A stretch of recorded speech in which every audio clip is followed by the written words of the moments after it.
Hey there gang, Lauren here, Mrs. Tomato Head, and I have been wanting to do a review video on this micro dwarf for a while. These are my old ladies. This variety is called VILMA, V-I-L-M-A. I've mentioned this variety in several other videos. My goal is to review all of the micro dwarfs, at least all of the ones I can get my hands on.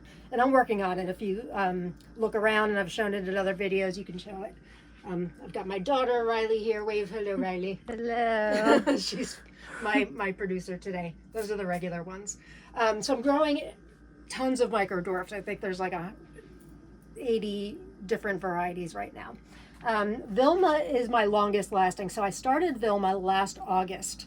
Had her outside as long as I could. I had her in 6-inch pots that look just like this. Growing other micro dwarfs in there right now. And then I had to bring her in for the winter. I planted this, or I sowed the seeds late, so obviously she couldn't stay outside.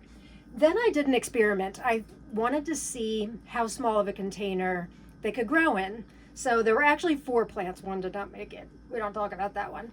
I put them in these mugs I have. Now I run a group on gratitude for people with chronic pain. So I have these gratitude mugs, and I thought, hey, let's see if they'll grow in there. Now they didn't have drainage holes, so they were kind of abused, very abused. But they did fine. They produced, they were small, and I'm going to insert a picture of that right here.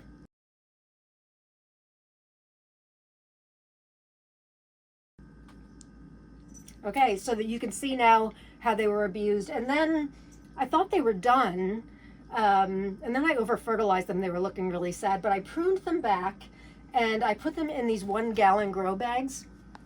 And look, it is now, I was going to say March, it is April 6th. And I mean, these girls are crazy. You can see they're kind of growing nuts, because I probably should have staked them. I did not expect them to get this big. So these are, well, from the soil, they are about 13 inches tall. Which is interesting because if you look online, they say they get to about 6 to 8 inches. So I think it really, like a lot of micro dwarfs, I think it really depends on the size container that you put it in. But clearly, they can get tall if you want them to. Now, in the mugs, they were probably no bigger than 4 to 6 inches. Now, I've got other VILMAs here. This one, I did a video on cloning micro dwarfs, and I took a sucker, a cutting from one of these plants. I put it in water, watched it root, and look at this is that cutting. This was from February 24th, and it is now its own little plant. This is in I think it's 6-inch grow bag. And then I've got these that I started. These really need to be up potted, but look, these are producing tomatoes, as you can see, these little guys. These were started, let's see, where's the date? Where's the date? February 19th, so what, like six weeks ago, almost 2 months ago, I guess. So you can see in this tiny little, what are these, 2-inch pots by Bootstrap Farmer, they will produce tomatoes. So I think the moral of the story is they will produce as well as the pot you put them in, but they can definitely flourish and go crazy. Now these have had some ripe fruit on them for a while, and I didn't want to pick them because I wanted them to be swimming with ripe tomatoes when I showed them to you. That is not going to happen. I think probably because it's a second harvest, they're kind of just going in stages. As you can see, there's tons of flowers, tons of green tomatoes coming. So I think this will be producing for me for a while. But let's get to the important part here. Oh, I should mention VILMA is from the Czech Republic. That's really all I know about her history.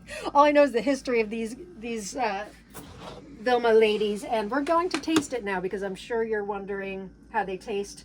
It is well known, or pretty well documented. A lot of people say that VILMA is their favorite. I know Curtis T. Maters from Renaissance Farm, I believe he says this is his favorite, or one of his favorites. So let me pick one here. What I like about them is they have thin skin. A lot of micro dwarfs have very thick skin. I kind of like the thin skin. If you leave it long enough, this one's actually starting to split because I left it on a little bit long.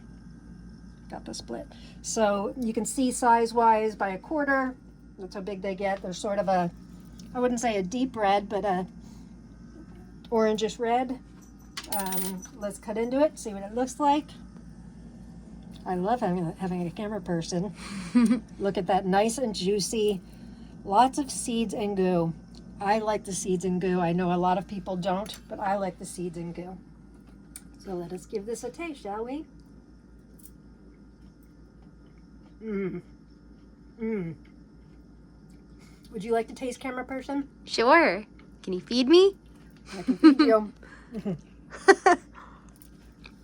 I love it. Mmm. Very sweet.